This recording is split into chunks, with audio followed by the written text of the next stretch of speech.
Have you ever walked among the vales and hills of England's green and pleasant land? This England which has inspired the poets for centuries past, this England of which exiled men dream as they sleep in the far corners of the earth.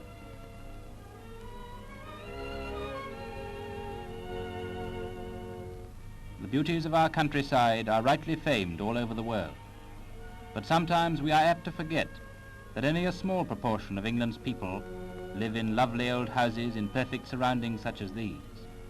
Our story is concerned with a much larger proportion who live in the great cities, and we shall begin in one of the elementary schools in the poorer districts of London.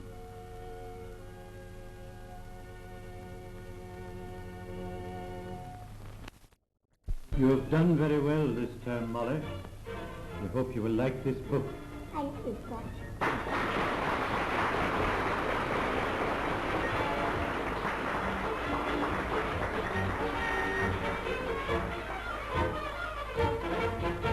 Molly and her little brother Lenny are very happy at school. The classrooms are clean and light, and there's always plenty of fresh air. As she walks home, Molly can't help wondering just why it is that at home things are so different. Ever since they came to live at number 16, home for her has meant darkness and squalor. For Molly lives in one of the worst slum districts in London, a neighbourhood which is hardly a credit to the greatest city in the world. In London alone, it's estimated that some 230,000 people live under conditions which are unfit for human habitation. Probably not 5 in every 100 of these dilapidated roofs are watertight. In one of these streets lives Molly, her mother, 2 brothers and baby sister. 5 of them in 2 rooms. The whole structure of the house is literally fallen to pieces. Walls and ceiling are rotting with age. The air is full of soot from 100 choked up chimneys.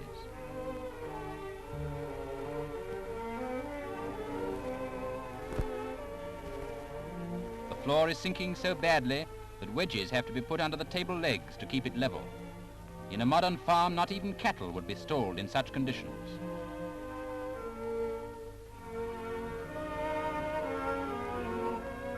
The whole place is rotten from top to bottom.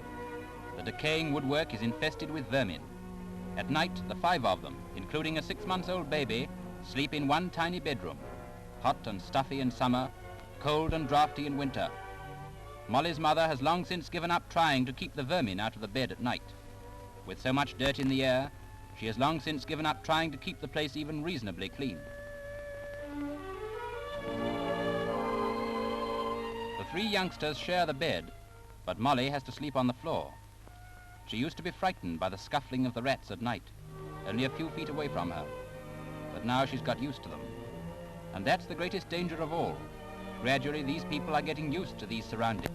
Gradually, their whole sense of cleanliness and healthy living is being undermined by conditions which are not their fault. How widespread is this slum problem is proved by official figures published by the local authorities all over the country. In Sheffield, the centre of the steel industry, there are still about 6,000 slum houses. Manchester has been hard hit by the Depression, but surely even that is no excuse for about 50,000 slum dwellers. Bradford, the centre of the British woolen industry, but that's no comfort for some 9,000 people in slum houses. When the boys of the Navy leave their ships at Portsmouth, they can still find this, where some 7,000 people are still living in slum conditions. Yarmouth feeds a great part of the nation with fish, but Yarmouth has some 8,000 slum dwellers. Westwards to Bristol, here there are nearly 2,000 houses to be demolished. The home of Drake, of whom she is justly proud, but is Plymouth proud that 3,000 of Drake's fellow citizens still live in houses like these? Birmingham claims to be the 2nd greatest city in England. Birmingham has some of England's finest public buildings, but Birmingham still has nearly 9,000 slum houses occupied by 38,000 people. Nottingham still has 11,000 slum dwellers. A great deal has already been done by all these towns and also in many other parts of the country. But no effort must be spared to speed up the work. It can be measured in the appalling physical effects of slum life, the slow undermining of the Constitution, the dull hopelessness bred by filthy, verminous surroundings. Remember that none of these men knew they were being photographed.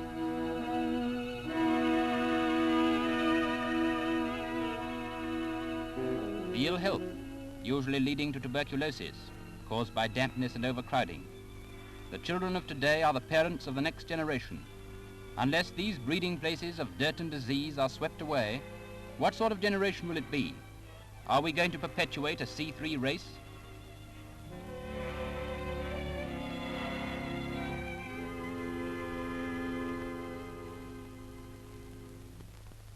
After a number of visits to distressed areas, His Majesty the King, then Prince of Wales, said in a speech on October the 22nd, 1935, "We must at all costs beware of relaxation of our efforts towards the great goal, the total abolition of the slums, which can and must be achieved. Overcrowding is the worst side of the housing problem from every point of view, physical, mental and moral." And here is the Minister of Health, Sir Kingsley Wood. In England and Wales, there are nearly 300,000 houses unfit for human habitation. In them, 1,300,000 persons exist under conditions which are a national disgrace. This must be altered. 2 years ago, the government started a 5-year plan to abolish the slums. This work is in its stride now. When the housebreakers take charge, you can really see how rotten these places are.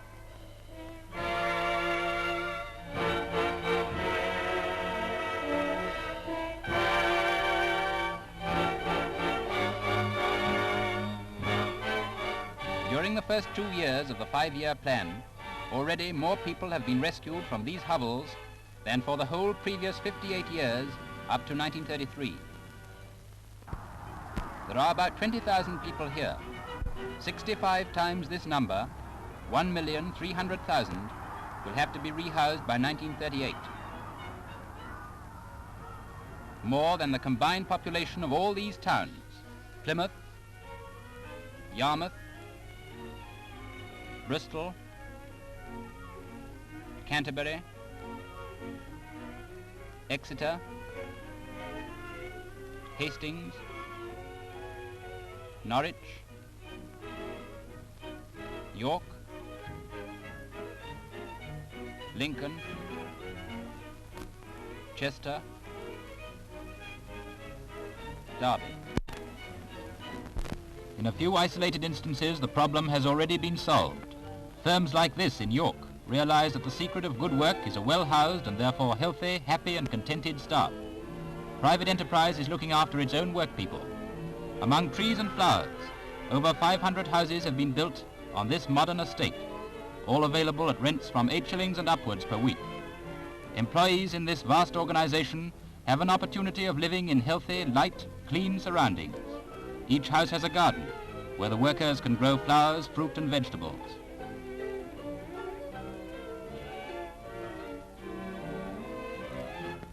For the children, there's room to play, fresh air for health, and even a school specially built for the estate of the most modern design. What Rowntrees are doing for their own people, the local authorities are doing for the whole country. In 1,000 drawing offices, plans of new houses and building areas are being prepared. Houses and flats with plenty of light and air, designed to avoid overcrowding.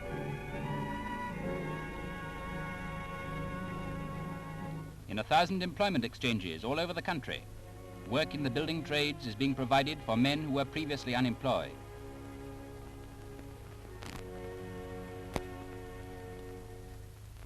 Now they are drawing thousands of pounds a week in wages instead of unemployment benefit.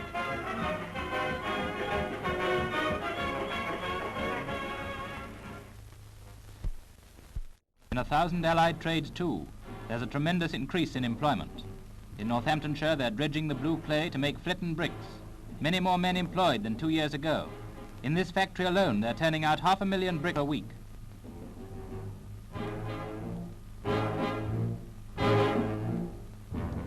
Every one of the new homes for workers has a bath as a matter of course. That means that the demand has gone up. In this factory, they're satisfying that demand, but they can hardly cope with the rush of orders for metal baths.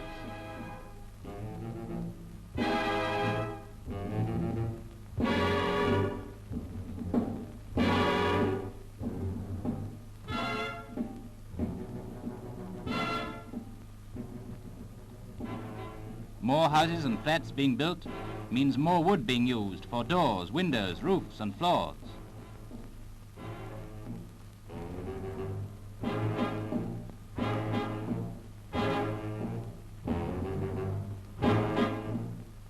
That means more wood being imported from all parts of the world to British sawmills.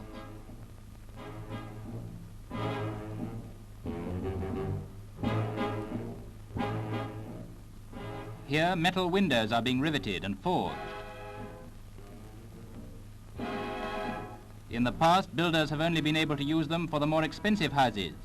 Today, owing to increased production, prices have fallen, and the architect can use them even for workers' houses and flats.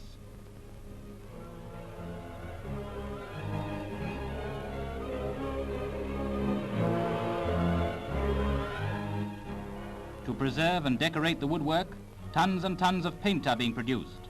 The wheels of industry are turning.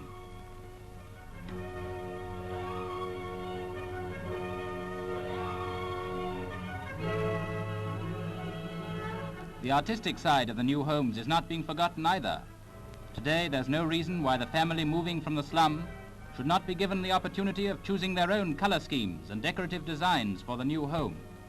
In this factory, miles and miles of wallpaper are being produced, with new patterns to add beauty to the new homes.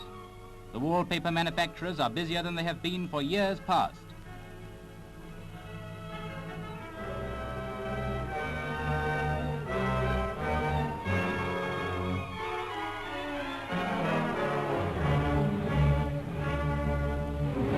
All this increased activity in so many industries has only one object: the rapid progress of the great 5-year plan to abolish the slums and rehouse 1,300,000 people.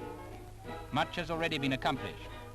Already in the 2.5 years of the campaign, new houses have been approved for well over 500,000 slum dwellers, and over 320,000 of them have moved into new homes. When this new block of flats in Plymouth has been completed, it will house 160 slum dwellers. The rents for the rehoused tenants will be from 6 and 6pence per week, including rates, and every flat will have electric light and a bathroom as a matter of course.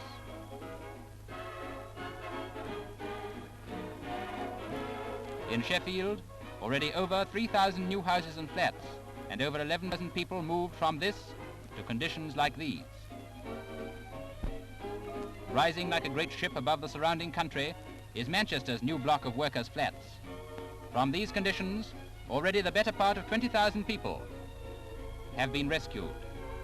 Semi-detached houses in Bradford, where already some 800 slum dwellers have been rehoused. From this in Portsmouth to this, in the southern port already over 1,000 people have been rehoused.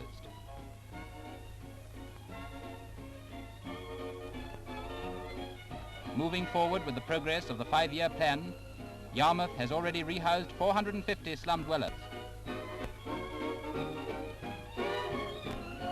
To the west in Bristol, new accommodation under ideal conditions has already been provided for about 6,000 slum dwellers, taken from slum properties like these to semi-detached houses like these.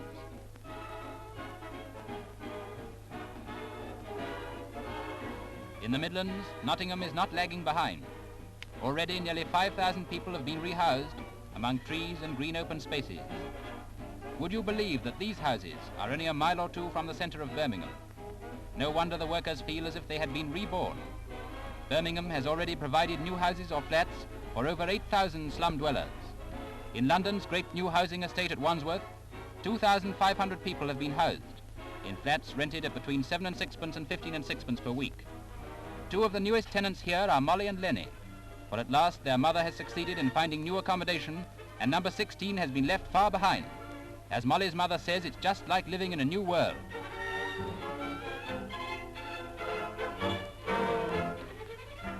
It's easy to keep clean when you have a large bath and plenty of hot water always available.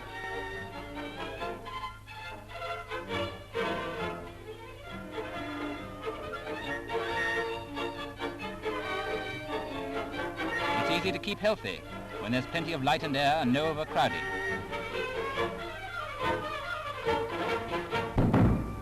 Come in. Good afternoon, Mrs. Hardy. Good We've just afternoon. come to see if everything's all Oh, right. everything's okay, sir. Good. Good afternoon, Good sir. afternoon. This is the transformation. Yes, lovely now, sir. And this is Lenny? Yes, it's Lenny. And that's Molly over there. That's very nice. You've got everything nicely arranged. It's much better than the old place. Just like living in a new world. If only for the sake of the children, we must press on with measures for dealing with the great problem of the slums. The future belongs to them. Let us see to it that at any rate they are given the chance of becoming decent, clean-living human beings. The race marches forward on the feet of the children.